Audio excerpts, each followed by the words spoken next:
Dit zijn Today's Changemakers, de wekelijkse podcast van Change Inc. Het platform van en voor toekomstmakers. Iedere week gaat Paul van Liemt in gesprek met de mensen die vandaag al grote stappen zetten. Ze zijn open, niet bang, ze innoveren, ze voegen daad bij woord. Verandering als businessmodel. Ben jij dat? Dan zit je bij ons aan tafel.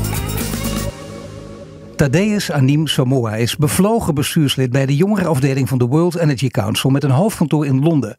Als duurzaamheidsspecialist zet hij zich in voor de wereldwijd werkende denktank en betrekt daarbij vooral jongeren. Samen gaan ze voor versnelde invoer van hernieuwbare grondstoffen en circulaire economie. Welkom Thaddeus. Dankjewel. Ja, ik zeg Thaddeus, maar we hebben elkaar van tevoren even gesproken. Je zegt, nou zeg maar eigenlijk Teddy. Dat is gewoon mooi internationaal klinkend. We gaan straks over jouw achtergrond praten. Je hebt bijna overal gewoond al. Dat komen we allemaal nog te weten. Maar Teddy, daar geef je de voorkeur aan. Dus dan vraag ik aan jou, Teddy, vertel mij, wat was jouw duurzame nieuws van de week? Ja, mijn duurzame nieuws van de week was 4 juli is het nieuwe Nationaal Energieplan uitgekomen. Dat was niet alleen mooi in de inhoud, maar ook hoe het ontvangen is. Het is positief ontvangen van de nieuws. Nu.nl, AD, wie dan ook. Ook verschillende verenigingen hebben het positief ontvangen. En in de inhoud vond ik het ook positief. Vooral omdat, zeg maar, de infrastructuur ook nu wordt alvast over nagedacht. Dus je maakt, zeg maar, alvast ruimte. En je berekent alvast waar alle infrastructuur moet komen. Dan heb je ook een betere grip op de kosten bijvoorbeeld. En die ambitie die blijft net zo hoog, wordt alleen maar hoger. Maar wel mooi dat je zegt, dat is best opvallend vind ik ook. Hè, dat het vrij breed, viel mij ook op, positief ontvangen is. Maar wat was je verwachting? Dacht je dat er toch van allerlei kanten nog wel wat steekjes zouden komen, wat kritiek zou komen? Nou, vaak wel, hè. En het is ook afhankelijk van wat er in het plan staat. Bijvoorbeeld, hij zet nu in op maximale, zeg maar, vraag. En als hij zet in op, of zeg maar, minder vraag. En hij zegt, hey, we gaan als Nederland minder consumeren. Dus de infrastructuur dat we straks nodig hebben is minder. En aantal bedrijfstakken die moeten gewoon weg of moeten anders gaan bedrijven. Ja, dat kan heel veel vraagtekenen roepen natuurlijk. Dus dat is ook afhankelijk van de inhoud. Maar je doet het ook nooit goed. Want als je zo een plan maakt, zeggen ze, maar ja, dat gaat heel veel geld kosten. En hebben we überhaupt zoveel vraag? En weet je, vorig jaar zijn we met ruim 25% verminderd in aardgas. En nu zeg je dat de energie gaat, zeg maar, toenemen tot 2030. Dus ja, je doet het nooit goed. Maar het is toch wel overal positief ontvangen. Ja, maar op zichzelf natuurlijk wel hele goede, serieuze, kritische vragen die jij oproept en opwerpt. En die moeten ook gesteld blijven worden natuurlijk. Hè? Want we kunnen nooit allemaal helemaal, het zou verschrikkelijk zijn. Laten we de discussie levendig houden. Dat gaan we vandaag ook doen. Jij bent nu betrokken, je doet heel veel. Maar beginnen met waar je nu bij betrokken bent. Bij de World Energy Council. En ik denk onze luisteraars zijn redelijk goed op de hoogte. Maar niet iedereen weet alles. Dus misschien goed om even nog te schetsen wat de World Energy Council precies doet. Ja, de World Energy Council bestaat nu 100 jaar. En het is opgericht om eindelijk alle stakeholders binnen de energy sector, dus academici, regeringen, bedrijven en ook gewoon burgers bij elkaar te brengen. Om samen na te denken over de oplossingen van de energy sector. Dat doet het nog steeds. In het begin natuurlijk was de focus heel veel op energie leveren of meer en meer energie ontwikkelen en technologie. En nu wordt het steeds meer op duurzaamheid en energietransitie. Dus in de tijd is de focus steeds veranderd. En het is wel, heeft wel een VN-mandaat. We hebben dan 100 verschillende landen die aangesloten zijn. En in ieder land waar die aangesloten is, heb je dan verschillende bedrijven of kennisinstituten die, zeg maar, aangesloten zijn daar.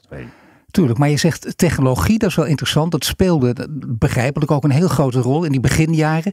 Is dat nu naar de achtergrond verdreven of is dat technologie en innovatie nog steeds een van de grote pijlers om op te richten? Dit is nog steeds een van de grote pijlers, maar het is dan technologie meer gefocust op de duurzame innovatie. En dus bijvoorbeeld, een van de dingen wat World Energy Council doet, is start-ups voor de energietransitie. Ze noemen het SET. Dus dan doen ze competities, zeg maar, wedstrijden voor start-ups. Ze betrekken de start-ups ook mee. Helpen ze brengen ze ook samen met de jongeren, de future energy leaders, in contact. Brengen ze een netwerk samen. Kunnen ze dan partners opzoeken, ideeën uittesten en zeg maar zelf ontwikkelen om dan de start-ups een setje te geven om toch alles te halen, want we hebben alles nodig.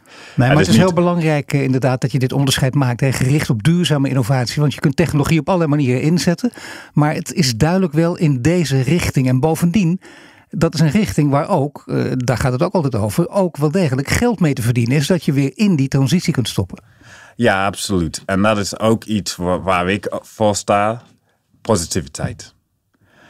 Van doemdenken, weet je, dat halen we niet. Dat vinden mensen niet leuk. Het is ook depressief.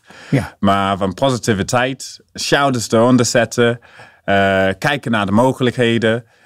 Er is nog veel te halen. Er is ook geld te halen in dit. Maar je moet ook zien, er is heel veel mogelijk in de toekomst als wij dit energietransitie juist doen. Maar wel interessant dat je zegt dat positiviteit zo'n grote rol speelt. Misschien goed om dat even aan te geven. Jij bent nu 33. Een paar jaar geleden was je jonger en toen heb je een hele belangrijke erkenning, onderscheiding gekregen van het grote Amerikaanse internationale zakentijdschrift Forbes. Iedereen kent dat. Dat is een heel belangrijk tijdschrift. Als je daar door gelauwerd en geëerd wordt, dan heb je wat bereikt. Dat is met jou gelukt. 30 under 30. Ja, daar stond jij ook op. Stonden alle grote namen ook op van jonge mensen die ertoe doen. En je wordt enorm gescreend. Je komt niet zomaar op die lijst. Dit niet zomaar wat afvinken. Dus je hebt ook wat bereikt. Nu stond ook op die lijst op nummer 1 Greta Thunberg. En zij is natuurlijk juist van het doemdenken. En waarschuwt bijna het apocalyptische denken. En je hebt een voorganger, heeft ze gehad. Savannah Suzuki, 1992. De ouderen onder ons herinneren dat. Heb je hele mooie YouTube filmpjes van. Die geeft bijna dezelfde boodschap af. En dat is heel goed bedoeld. Heel krachtig. Vaak ook nog waar. Alleen inderdaad heel negatief. Hoe komt het dat jij er anders tegenaan kijkt? Ja, omdat, zeg maar, je hebt een Greta nodig. Zij schudt mensen wakker. Zij brengt mensen op de straat. Zij zorgt gewoon dat de politici allemaal over praten. Maar uiteindelijk heb je gewoon oplossingen nodig. Dus je moet mensen bij elkaar brengen. Je moet samen denken, hoe gaan we dit nou oplossen? En wat kunnen wij gewoon betekenen? Dus daar zet ik het voor. En ik ben zelf ingenieur. Hè? Dus we hebben zelf chemisch engineer. En in Manchester heb je gestudeerd? Manchester gestudeerd. Dus ja, chemische technologie is eigenlijk het kracht achter die hele fossiele brandstoffenindustrie. Dat hebben wij allemaal zelf bedacht. Heel van de technologieën die nu bestaan en niet per se duurzaam zijn, hebben we bedacht. We kunnen ook als ingenieurs andere dingen verzinnen. En oplossingen verzinnen. We hebben de kennis, we hebben de kracht. We hebben in Nederland, zeg maar, een kennisland. We hebben ook een land met heel veel infrastructuur. En een land waar we al leiders zijn in een bepaalde gedrag. Ja. Ik bedoel, als je kijkt naar hoeveel mensen hier fietsen, openbaar vervoer nemen.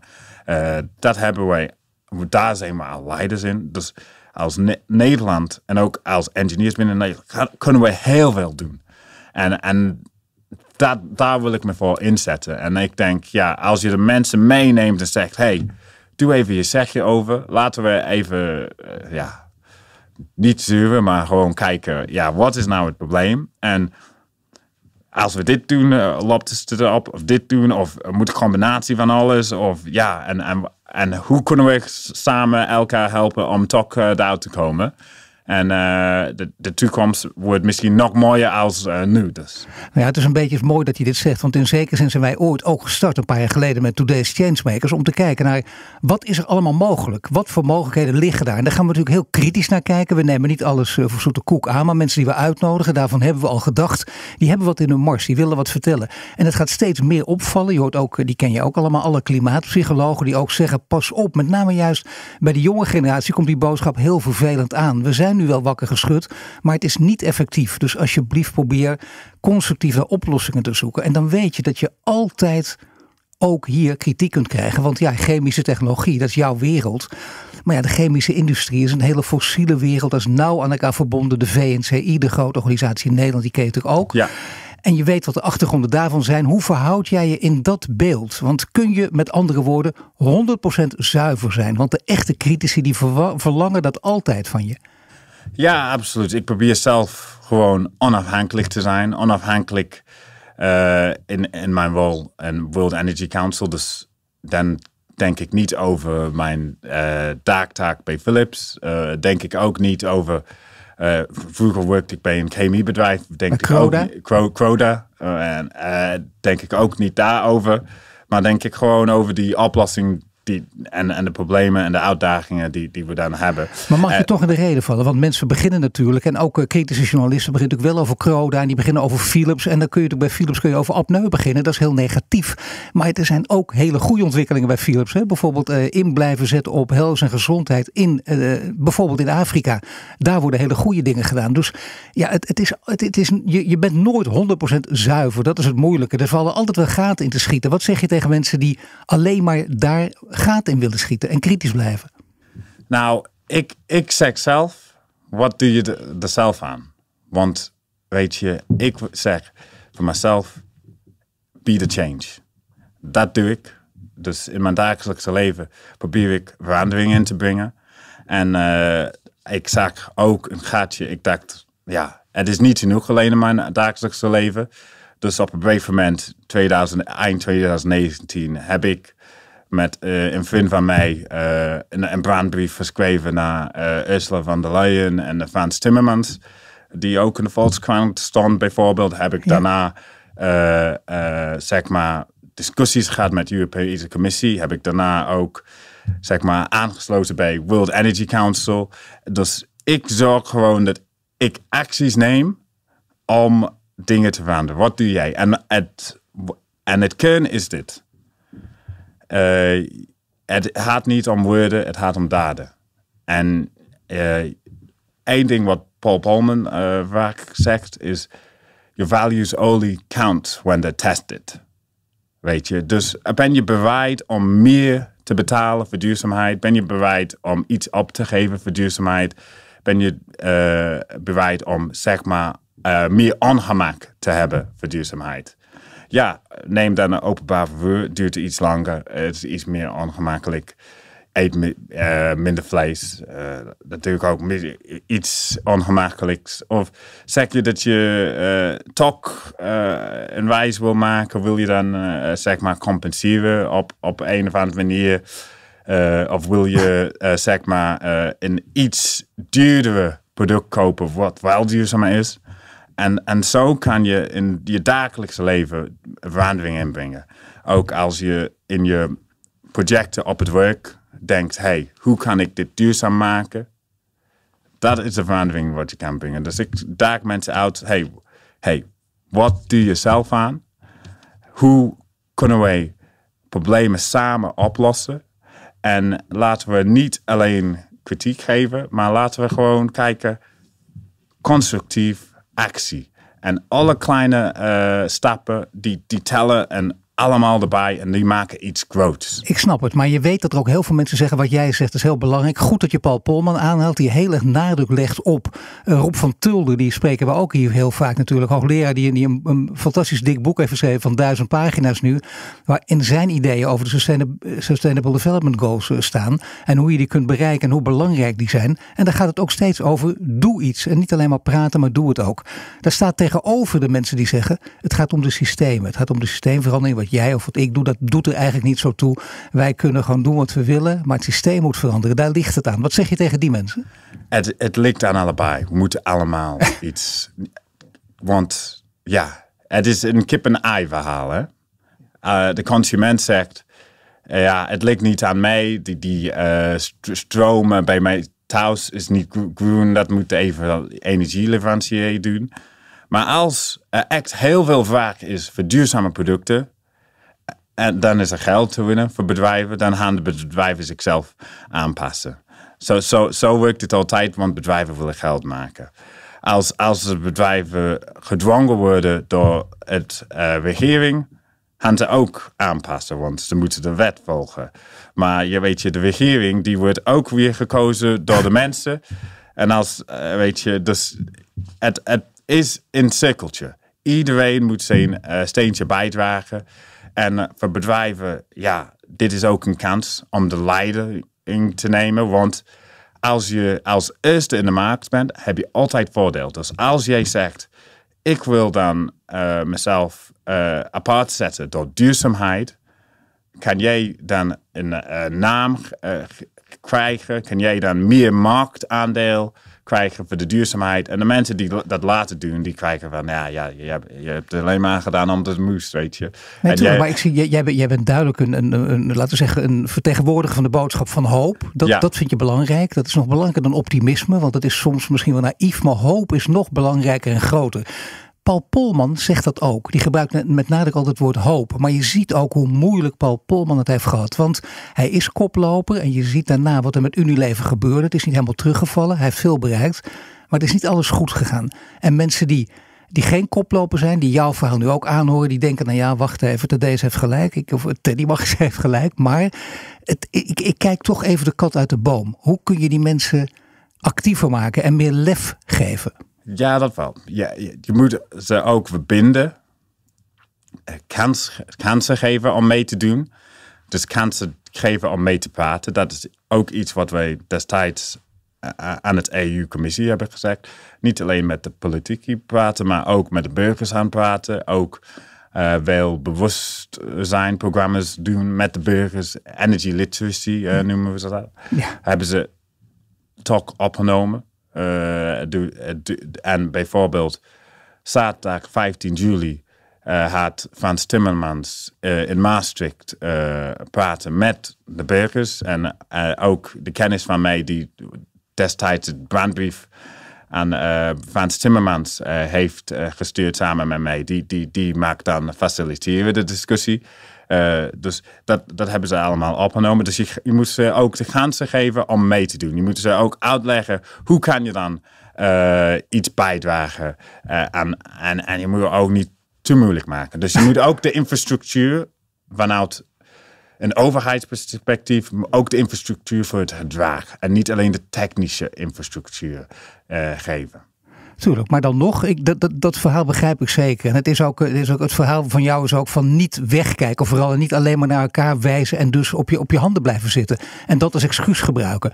Maar dan nog, het voorbeeld van Polman wordt vaak aangehaald door andere grote bedrijven die met bewondering naar hem kijken.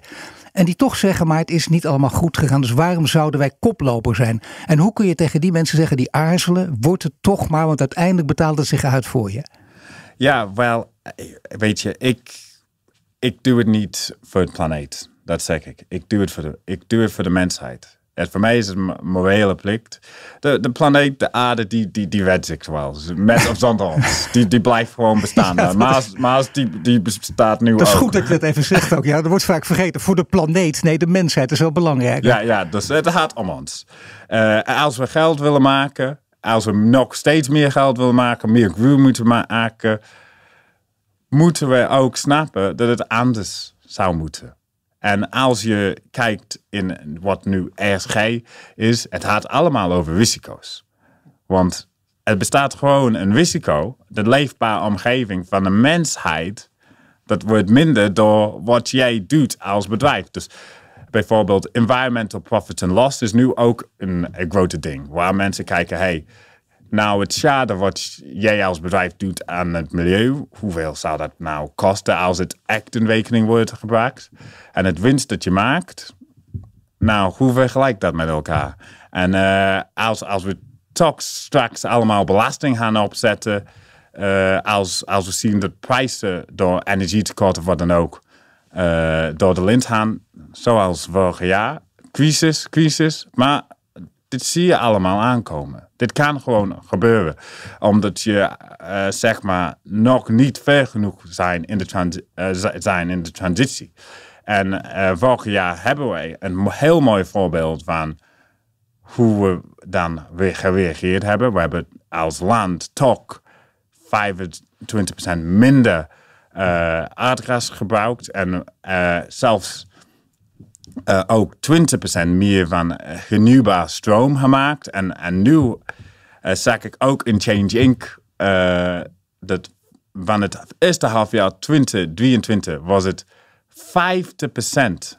De helft van het stroom was hernieuwbaar. Dus dat is heel mooi. We hebben zelfs sommige dagen waar het negatieve stroomprijzen wordt. Niet alleen in Nederland, maar in buurlanden en wat dan ook. Weet je, dus de infrastructuur moet gewoon omhoog, omdat wij zoveel meer hernieuwbare energie doen. Dus we maken echt gewoon progress. Het moet sneller, maar je ziet ook dat de technici, de mensen die allemaal voorspellingen maken. Vorig jaar zeggen ze, ja, in 2030 wordt het ongeveer 75% hernieuwbare energie. En nu zeggen ze al, het wordt 85%. En de overheid die mikt gewoon op 100% en die blijft ervoor gaan.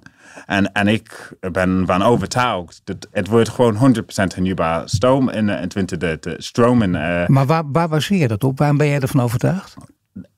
Omdat het niet anders kan, eigenlijk. We moeten deze transitie doen. En dat we worden ook natuurlijk wel geholpen. De oorlog speelt ook een rol natuurlijk. Hè? Dat heeft ook versneld. Dat is heel pijnlijk en triest wat daar gebeurt. Niet iedereen zag het zelfs aankomen. Maar het heeft wel geholpen. Met name minder gasverbruik. Dat heeft geholpen. Dat heeft iedereen wakker geschud. En hoge energieprijzen. Dat is niet altijd eerlijk. Want ja, het energietoegang is ook een ding. Ik leef in Rotterdam. 1 op de 5 van de mensen is in armoede, weet je. Dus ja, je moet een van de armste gemeenten van Nederland. Dat is heel belangrijk dat je deze opmerking maakt. Dat wordt vaak vergeten. En dan krijg je de polarisatie tegen de elite. En dat schiet niet op. Precies. Dus daar moeten we iets aan doen.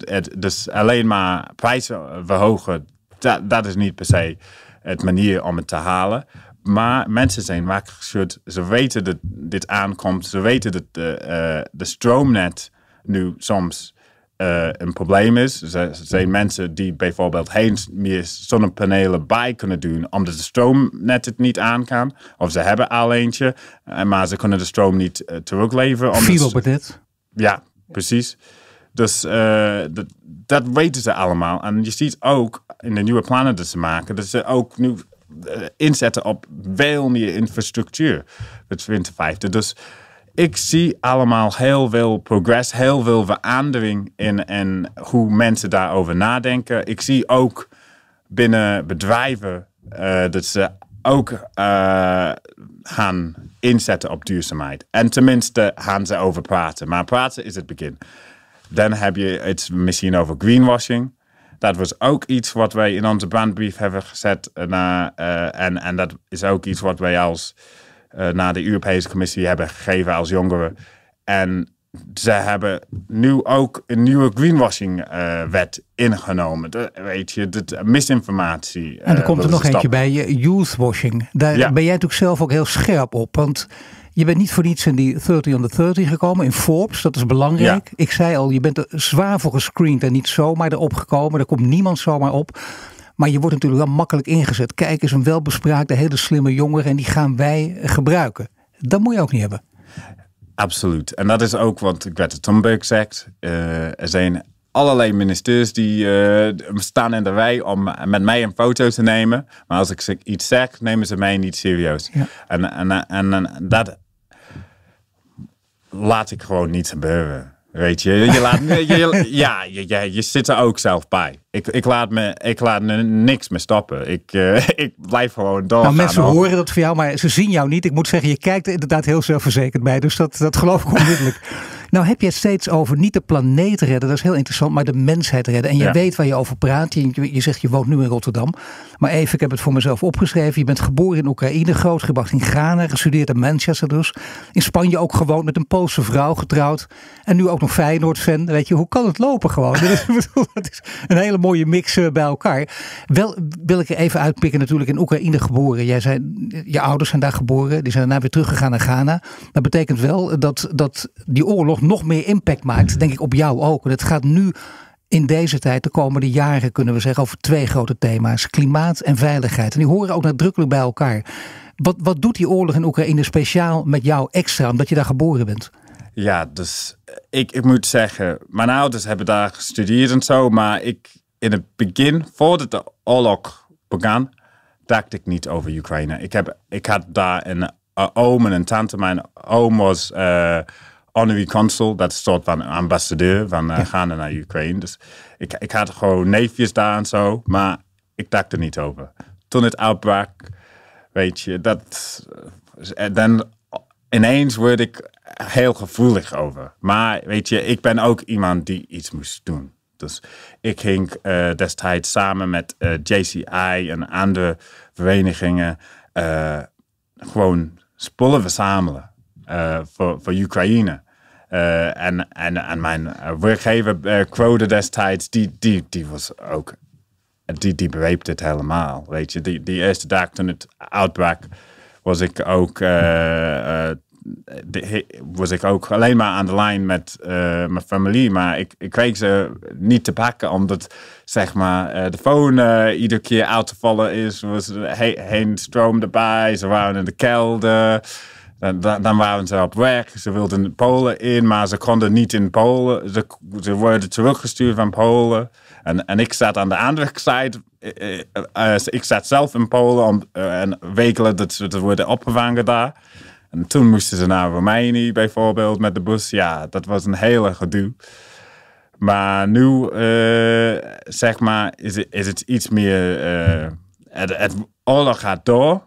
Maar bij mij is het iets meer stil, zeg maar. En focus ik me meer op de energietransitie. En die uitdagingen die we daar hebben. Dat betekent dus dat je je emotioneel daar op een goede manier van kan afsluiten. Je bent ermee bezig, precies in jouw lijn passend, om meteen zorgen dat je ook wat doet. Hè? Geen woorden, maar daden. Maar er komt nog iets bij. Want klimaat en veiligheid, zei ik net, hangen nadrukkelijk samen. Vind je dat ook? We hebben natuurlijk Tom Middendorp, de oud-commandant der strijdkracht in Nederland, die dat echt tot thema heeft gemaakt. Klimaat en veiligheid kun je niet los van elkaar zien. Zijn daar onze ogen nu ook meer dan ooit voor geopend of niet? Absoluut. En op één manier hebben wij dat gezien, omdat zeg maar, wij allemaal afhankelijk waren van Russische gas. En dat ineens kregen we dat niet meer of wilden we dat niet meer. Maar in een andere manier zien we dat ook, dat energie zeg maar bijna net als water is. Het is gewoon het kern voor het leven. En ik bedoel, ja, je kan het heel abstract zien. Het zon, die geeft de energie aan een plant. En met de energie en water maken ze voor ons eten. Maar je kan het ook gewoon direct zien. Industrial Revolution, de eerste, dat was gewoon door energie. De tweede, ook weer door elektriciteit. Weet je, die elektriciteit, stoom. Dat is gewoon de stoomtrein. Dat was die tweede revolutie. En dat heeft onze middenklasse omhoog getild. Dat heeft productie. Dat is, en het olie en gas heeft nog verder opgetild. En ik bedoel, in Arabië was het meer woestijnachtig. En nu is het paradijs. Ja, allemaal vanwege de energie. En je ziet in Afrika bepaalde landen die hebben meer als andere landen. Je kan er ook bedenken van, hey, dit wordt iets waar straks over wordt gevochten. Dus energie wordt echt steeds belangrijker in het bewustzijn van iedere persoon die eindelijk beslissingen moet maken. Dus er moet een groot internationaal congres is van belang. En laat het nou echt aankomen. Je bent er ook heel druk mee bezig, nu al uiteraard. In volgend jaar in Rotterdam. Het heet het World Energy Congress. En hoe ben je daar precies bij betrokken? Kun je er iets vast over vertellen? Ja, dus ik zit dan in het bestuur van het jongerentak van World Energy Council. Dat heet de Future Energy Leaders. Dus globaal zit ik daar in het bestuur. Hebben wij 100 Future Energy Leaders uitgekozen. Die blijven dan Future Energy Leaders voor 3 jaar of zo. En dan kiezen we ieder jaar een nieuwe. We zorgen ook dat die in alle verschillende takken van het World Energy Council, alle studies, programma's, discussies ook betrokken zijn, die bij zijn. En een van de grote dingen is World Energy Congress, wat we samen organiseren. En in World Energy Congress ben ik betrokken, als spreker. Ik ben wel van de Future Energy Leaders gaan spreken, maar ik ben zelf een spreker. Maar ik heb ook enkele weken geleden in een Nederlandse jongerentak van Future Energy Leaders opgericht. Hebben we dan een workgroup van een maand of 10. En die betrekken zich ook met het organiseren, faciliteren wat op het programma gaat staan. En ook, promotie daarvan. En zorgen dat wij ook de bewustzijn verhogen. En dit niet alleen als een eenmalig evenement gebruiken. Maar zorgen dat het ook een legacy heeft. Daarna. Ja, dat is heel erg belangrijk. Want meestal is dat ook. En dan wordt het opgetuigd als een mooi, goed bedoeld feestje. Maar dit moet veel meer worden. Dit moet in de geheugens blijven zitten natuurlijk. En dit moet ook effect gaan hebben. Nou heeft het enig effect. Want je moet meteen dan op het hoogste niveau ook communiceren. Met die mensen in contact komen. En dat lukt jou gezien je achtergrond. Want gisteren heb je volgens mij met Rob Jetten, onze klimaatminister, gesproken. Kun je er iets over vertellen? Ja, dus gisteren was ik bij het lancering van World Congress. Daar hebben wij gesproken met name over wat het congres is, wat het gaat betekenen, waarom we het gaan doen. Maar wat we ook doen, iedere keer gelijk kijken naar wat zijn de problemen. Laten we samen komen en kijken hoe we dat kunnen oplossen. Dus we hebben gisteren vooral gekeken naar die afhankelijkheden binnen het energiesysteem.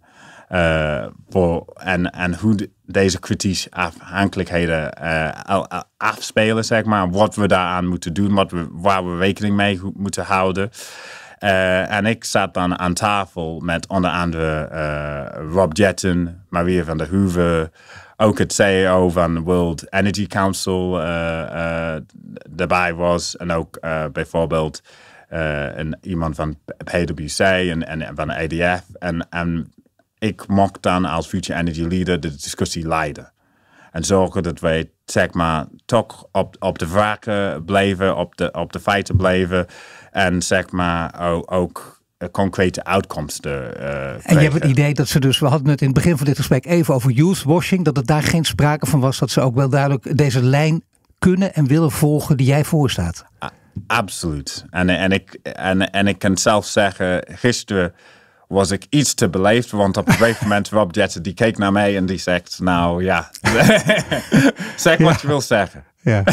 Nou, heel goed. Nee, goed. Dat zijn de volgende stappen die je wilt zetten. Maar volgens mij heb je daar geen enkel probleem meer mee. Gewoon spreken, ook internationaal georiënteerd, ook geweldig in het Nederlands. Terwijl het een heel klein, stom taaltje is. Heel blij dat je dat toch hebt willen doen in het Nederlands en niet in het Engels.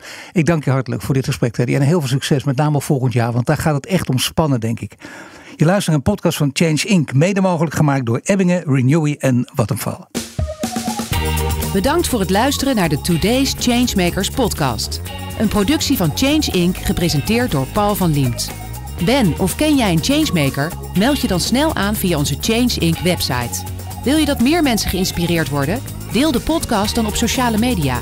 Wil je meer afleveringen luisteren? Volg ons dan nu via je Spotify, Apple Podcast of je favoriete podcast app. En krijg een melding wanneer er een nieuwe aflevering online staat.